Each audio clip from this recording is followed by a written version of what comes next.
Mootummaan miseensota waraana bilisummaa Oromoo waamicha karaa nagaa filatan galaniif akkaataa waliigaltee araaraa hoggansa waraana bilisummaa Oromoo faana taasifameetiin ajandaawwan dhimma biyyaa nageenyaa fi misoomaa irratti leenjiin haaromsaa kennuudhaan hojiitti akka bobba'an taasifamaa jira.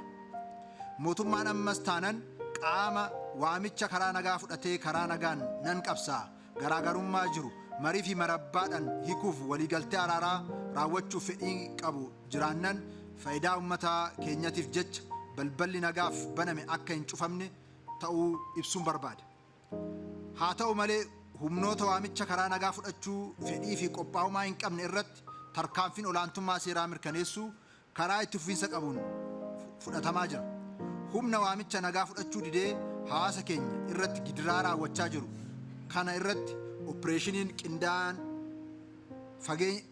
opereeshiniin gadi fageenya qabu qindoomina qaamolee nageenyatiin itti fufiinsaan gaggeeffamaa jira.